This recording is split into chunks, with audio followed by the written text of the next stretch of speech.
UFC matchmakers, saw you chopping up with Hunter ringside right there. You officially said that you're done, but maybe the door's wide open. We had that conversation tonight. Yeah, we did have that conversation. I took a stem cell right before the White House card was kind of like curated, and I'm starting to feel the effects of that stem cell. I feel really good physically.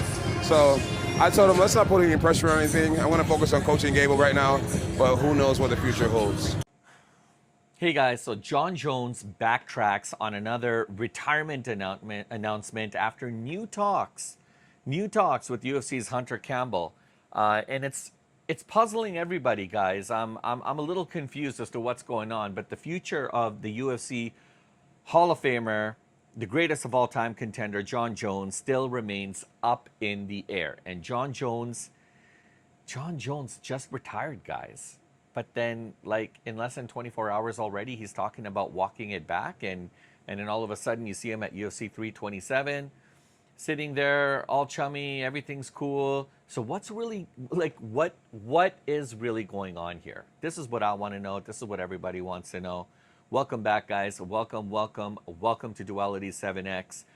I'm your host, Shiraz, and I'm confused. I'm a little confused. I mean, hey, don't get me wrong. I want to see Jon Jones back in the UFC, but this whole back and forth, guys, it's getting a little weird. And I mean, this is beyond headlines now. Like, now we need some answers.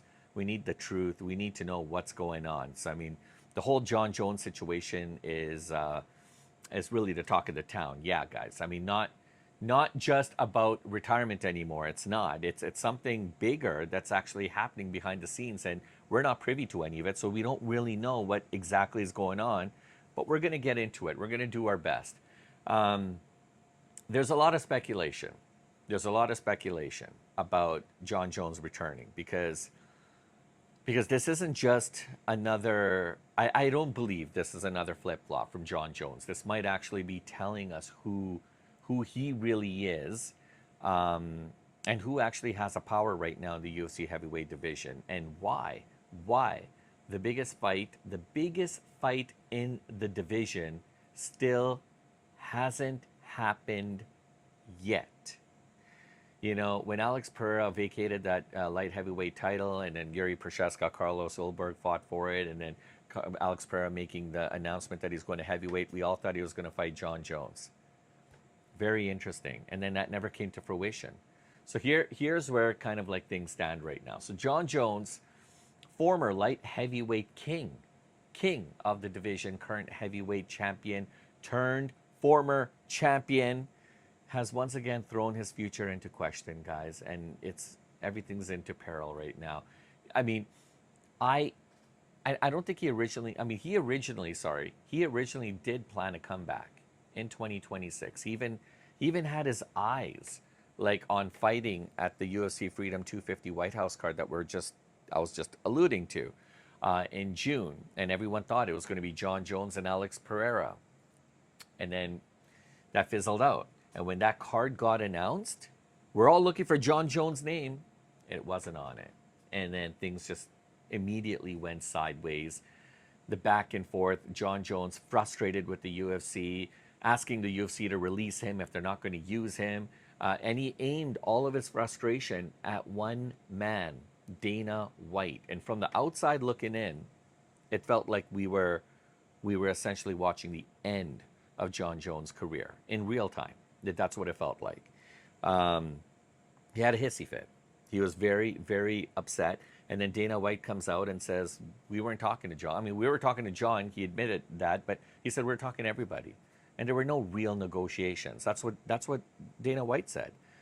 I mean, in one interview, Jon Jones says that he's done.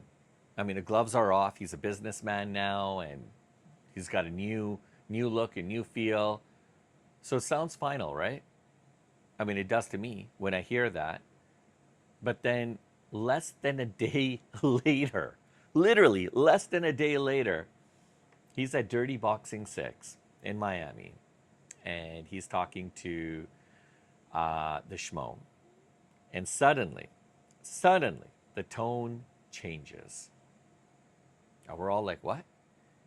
He says he had a conversation with UFC executive Hunter Campbell the man, that same night. And now, well, this is where the speculation's beginning, guys. This is where a lot of people are starting to speculate what might be happening. But Jon Jones is essentially saying that let's not put pressure on anything.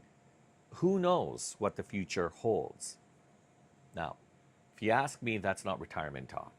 Okay, that's called let's continue our negotiations. Let's continue our negotiation talk for another day.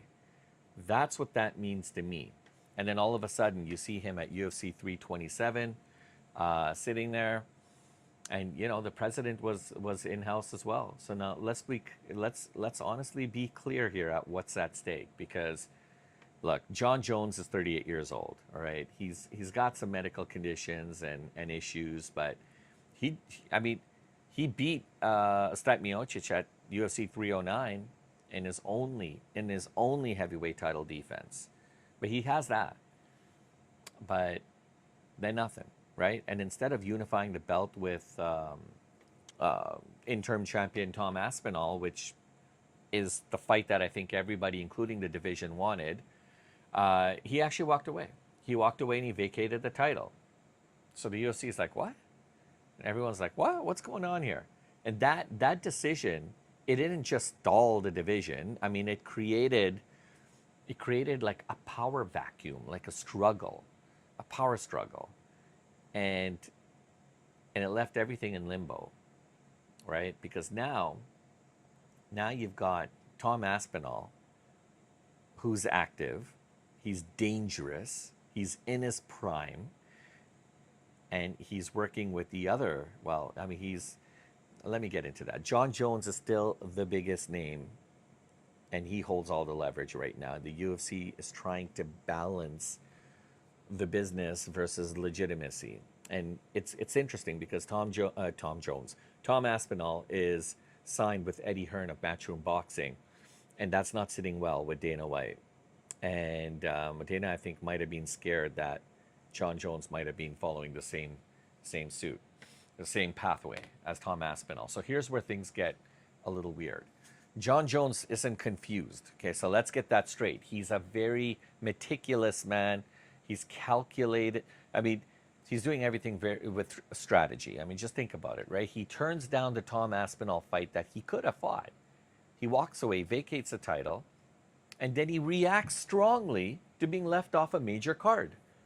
He retires, and then immediately walks it back after speaking to Hunter Campbell.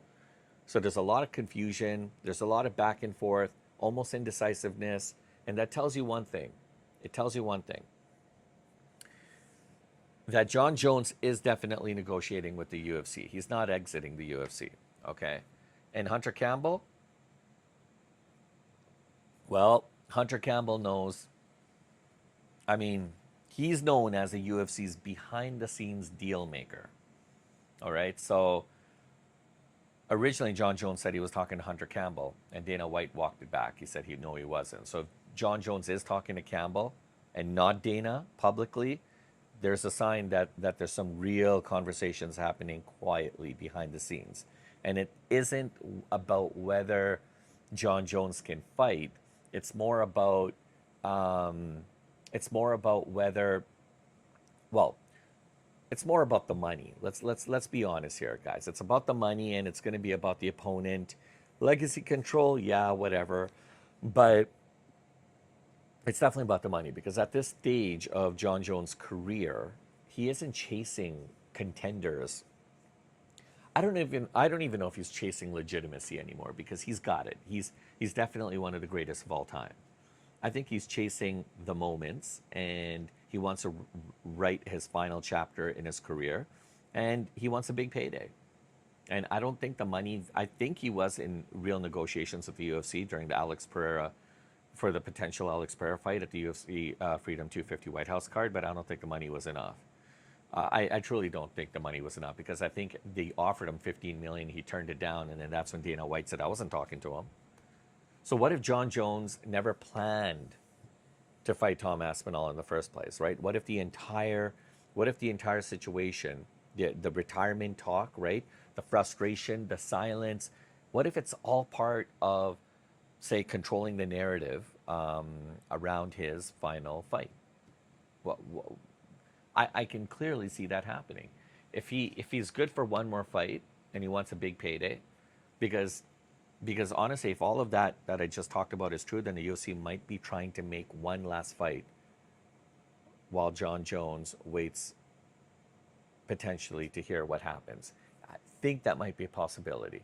And of course, there's going to be some stipulations in there that, we'll give you this one fight, but you're not allowed to compete with anyone else for at least this amount of time. I don't know. Whatever. However they want to make that exit kind of contract or what have you, but I definitely see Jon Jones coming back, right? And I always like to talk about the business, right? Because when it comes to these kind of things, negotiations, what have you, the UFC definitely wants clarity in not only to contract the fighter, but also the division that the fighter is fighting in, which in this case is going to be a heavyweight division. And the heavyweight division is clearly in need of an active champion. But Jon Jones, I mean, look, he doesn't need the belt anymore. He won it. I mean, he's been there. He's the GOAT, man. But he's the GOAT. He's the GOAT. Plain and simple, right? Now it's about leverage. And with leverage, I find there usually comes one thing, right? It's selective participation. Okay, so, I mean, he has the ability to say yes, he has the ability to say no, and the entire division just shifts, right? That creates a lot of tension. Fighters don't like that. Business, the UFC brass will not like that, right? Because guys like fighters like Tom Aspinall, for instance, right? They built their careers by staying active. And then you have legends like Jon Jones. They like to control the game their way, from their narrative. And they like to choose when they show up. The business doesn't like that so much because the business doesn't have as much control then, over what they do. They have to wait on the fighter. And so the situation as it is, guys, right now, it's bigger than Jon Jones. Everything that's going on, guys, honestly, to me, represents a shift of what's happening in the entire world of combat sports, especially MMA. Primarily the UFC right now. Because champions, you have to understand, champions don't always have to defend, okay? The big names, the big fighters, they get to dictate their timelines, what they want to do, who they can choose who they want to fight, whatever. But I mean, when you factor all of that in, then you got to think about the fans, because whether the fans like it or not, that's the business model that we have right now. Okay, so it is what it is. And I hate to say it like that, but it is what it is. So the long and short of it is, so where does all of this right now leave us? What's going on exactly? What's happening? Because Jon Jones isn't officially back, and he's being very tight-lipped about providing any more details. But one thing's for certain, Jon Jones is not gone. And as long as he's still talking to the UFC, especially a very important figure by the name of Hunter Campbell, then there's always going to be that chance that we might see him one more time.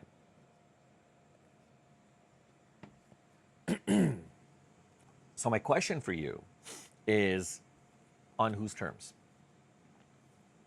On whose terms? See,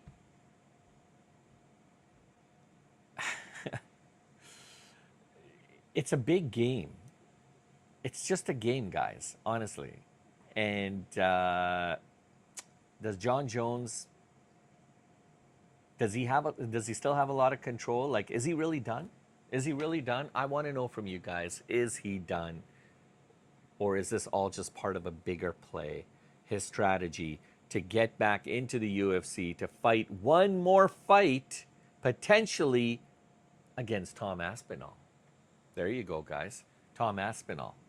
Or maybe Alex Pereira for big bucks. Anyways, guys, I want to hear from you guys. I want to hear your thoughts. I want to hear your predictions, your comments. What do you guys think? What do you guys think? Is Jon Jones done? Or does he have room for one more? And is the UFC going to back him up? And if so, who does he fight? I'm thinking Tom Aspinall or Alex Pereira. Tom Aspinall would be very, very interesting. But anyways, guys, put your thoughts and comments below. Please smash a like and subscribe. Hit the notification so you guys never miss a beat. So that's all I got for you guys. That's it. I'm out. But before I go, YouTube thinks you would like to watch one of these two videos. All right, guys. Pleasure was all mine. I'll catch you guys in tomorrow's video.